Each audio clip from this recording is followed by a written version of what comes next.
నమస్తే, welcome to hit TV. నేను మీ మాధురి. మనతో పాటు ఉన్నారు కేఎస్ ప్రసాద్ గారు, పొలిటికల్ అనలిస్ట్. నమస్తే సార్. నమస్తే అమ్మ. జగన్మోహన్ రెడ్డి చేసిన మాట్లాడిన మాటలకి ఒక ఎస్ఐ రెస్పాండ్ అయ్యి ఒక యూనిఫామ్లో జగన్మోహన్ రెడ్డిని మమ్మల్ని ఇలా అంటారా అని చెప్పి సోషల్ మీడియాలో ఒక వీడియోని పెట్టి దాన్ని ప్రచురించారు. ఆ వీడియో తర్వాత ఆయనకి సంబంధించిన ఫొటోస్ అవన్నీ చూస్తే కంప్లీట్గా తెలుగుదేశంతో ఒక యూనిఫామ్లో ఒక సపోర్టర్గా కనిపిస్తూ ఉన్నారు. అసలు ఈ సిచ్యువేషన్ని మనం ఎలా చూడాలి? ఆయనకి మాట్లాడే హక్కు, వీడియో ముందు వచ్చి మాట్లాడే హక్కు ఎంత ఉంటుంది? ఎందుకు ఉండదు? మీకు నాకు అన్నట్టు కెమెరా పెడితే మాట్లాడే హక్కు వాళ్ళకే ఉంటుంది. వాళ్ళు మనుషులే కదా, భారత రాజ్యాంగం వాళ్ళకే వర్తిస్తుంది కదా. ఇక్కడ కాంట్రడిక్షన్ వల్ల ఏంటంటే జగన్మోహన్ రెడ్డి గారు గొడ్డలు ఎవడది ఇస్తాను అన్న మాటకి అర్థాలు పరమార్థాలు వేరైపోయాయి. ఏదో మరి ముందు రోజు ఏదో అంకుశం సినిమా చూసినట్టుకున్నాడు, రాజశేఖర్ రామిరెడ్డి గారికి గొడ్డలోడు తీసి పరిగెట్టి కొట్టినట్టుగా అలా ఊహించుకుని ఉంటాడు ఆయన. అది కాదు సార్. యూనిఫామ్ వేసుకున్న వ్యక్తులు బాధ్యత రాహిత్యంగా ప్రవర్తిస్తున్నప్పుడు ఒక అధికారిని డిస్క్రిప్షన్స్ తీసుకోవడానికి గౌరవ ముఖ్యమంత్రికి ఉంటుంది. తాను అధికారంలోకి వచ్చినప్పుడు యూనిఫామ్ తొలగిస్తాడన్న దానికి గొడ్డలు ఓడదీస్తానన్న దానికి అర్థం చేసుకోవాలి. కానీ మీరు రామిరెడ్డిలో మిమ్మల్ని మీరు ఇంటర్ప్రిటేట్ చేసుకుంటే ఎవరి దగ్గర ఆన్సర్ ఉండదు. ఓకే, ఇప్పుడు గతంలో ఇదే చంద్రబాబు నాయుడు గారు, ఇదే అచ్చెన్నాయుడు గారు, ఇదే లోకేష్ గారు, ఇదే ఎంతోమంది మాజీలు పోలీస్ వ్యవస్థ గురించి మాట్లాడిన మాటలు ఒకసారి ఎవరు మర్చిపోకూడదు. ఈ ఎస్ఐ గారికి పాత సిఐ గోరంట్ల మాధవ్ గారు పూనినట్టుకున్నారు. ఆయన ఆ రోజంతే మకుటం లేని మహారాజులుగా చాలామంది అవుతున్న జేసీ కుటుంబం మీద ఫస్ట్ టైం మేసం మెలేసిన ఒక కురబ బీసీ సామాజిక వర్గ వ్యక్తికి సముచిత స్థానం యాజ్ ఎంపీగా పార్టీ గర్హించి మన్నించి గెలిపించిన హిందూపూర్ ప్రజల లాగా ఇతన్ని కూడా తెలుగుదేశం యాస్పిరెంట్గా ఉన్నది చూసుకుంటే ఒకసారి సస్పెన్షన్ గురేడు, ఒక పెంట్ హౌసు, పొలాలు, ఇల్లు, వాకిలి ఇట్లన్నిటి గురించి కూడా గులిందిగించి సామెతలాగా మర్చిపోకూడదు. మీరు ఇందాకలు అన్నట్టు ఎవరెవరితో ఫోటోలు దిగారు, ఒక అనితమ్మ గారితో, ఒక అచ్చెన్నాయుడు గారితోనూ, ఒక స్థాయి కలిగిన పరిటాల సునీత గారితోనూ, వాళ్ళ అబ్బాయితోనూ, ఇవన్నీ కూడా ఎవరికి అనుమానం రాకుండా బ్లూ కలర్ షర్ట్ వేసుకుని దిగితే ఎల్లో మీడియా అని అపవాదు పడదని బ్లూ షర్ట్తో ఈ బొకేలు ఇవన్నీ చేసినా సరే అసలు జరిగిన వాస్తవం ఏంటంటే ముందు రోజు ఎవరైతే హత్య ఆరోపణలు ఎదుర్కొంటున్న వాళ్ళ ఇంట్లో టీ కాఫీలు పలహారాలు, పరిటాల శ్రీరామ్ గారు ఆచ్ఛేదన ఇవన్నీ అందరికీ తెలిసిన విషయం. ఈ తదనంతర పరిణామాల్లో మనం కొన్ని విషయాల్ని పరిగణలో తీసుకుంటే రాప్తాడు జగన్మోహన్ రెడ్డి గారి పర్యటనలో పోలీస్ వ్యవస్థ ఒక అంబిగ్యూటీ ఏంటంటే గౌరవ ఎస్పీ గారు కేటగిరికల్గా 1000 మంది అని చెప్పి 900 మందిని డిప్లాయ్ చేసి ఇచ్చారు. హెలిప్యాడ్ దగ్గర 35 మంది మాత్రమే ఉన్నారు.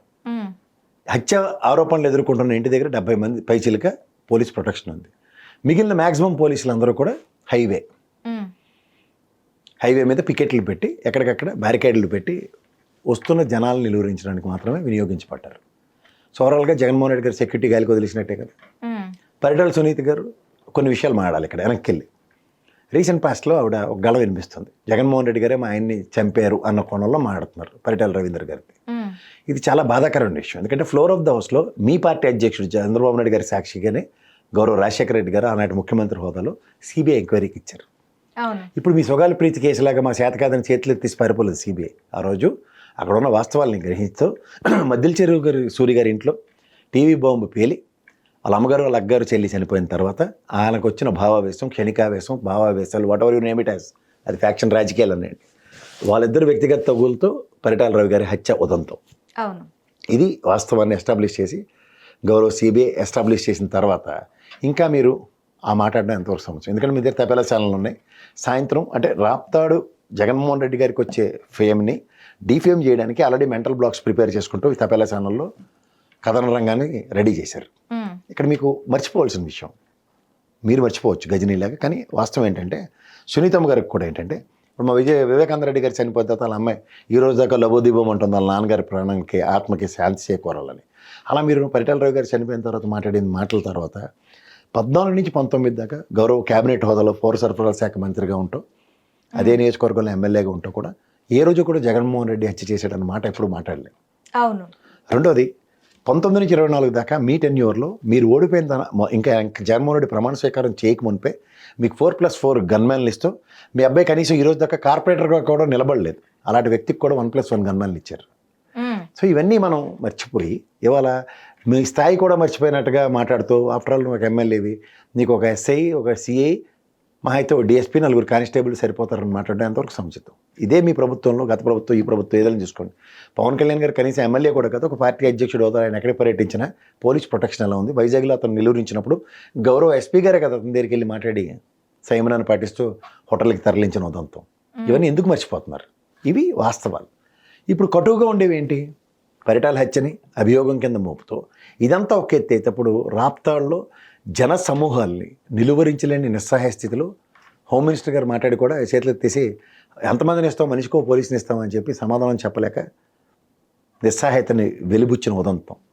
ఓవరాల్గా ఒక జగన్మోహన్ రెడ్డి గారికి సెక్యూరిటీ రివ్యూ చేశారు. ఏది స్టేట్ సెక్యూరిటీ పాలసీ రివ్యూ చేసినప్పుడు మీరు తీసిపడేసినట్టు గొలకరాయి కోడికత్తి అయినా సరే వాటిని పరిగణలోకి తీసుకుంటూ గౌరవ స్పీకర్ గారు ఆయన నిర్మూలించాలి ఇతన్ని అన్న మాటను కూడా పరిగణలోకి తీసుకున్న కోర్టు రేపల్లుండో వెరిడిక్ట్ ఇవ్వబోతుంది ఆయన సెక్యూరిటీ మీద. ఈ అప్రహెన్షన్స్ ఉన్నప్పుడు అక్కడ హెలిప్యాడ్ దగ్గర ఈ రోజు దాకా ఏ సంబంధిత భారతదేశం మొత్తం మీద ఏ ఒక్కడికైనా హెలిప్యాడ్ దగ్గర ఆ విధంగా చుట్టుముట్టడం కానీ, అభిమానుల కోలాహలం కానీ, హెలికాప్టర్కి డ్యామేజ్ జరగడం ఎంతవరకు సముచితం? మీరు బాగా చాలా ఈజీగా తీసి పడేస్తున్నారు. పైలట్ల ప్రాణం కాదన్నా జగన్మోహన్ రెడ్డి గారి ప్రాణం అంటే, పైలట్లు they don't want to take risk. వివిఐపీని తీసుకొని ఆయన ప్రాణాన్ని పణంగా పెట్టి డ్యామేజ్డ్ హెలికాప్టర్లో మేము తీసుకెళ్ళామని ఆయన వాళ్ళ నిస్సాయితను తెలియబుచ్చినప్పుడు ఎవరితో కోరి తెచ్చుకుంటాడు ప్రాణం మీదకి? అవును. అంచేత ఆయన కారులో వెళ్ళిపోయాడు.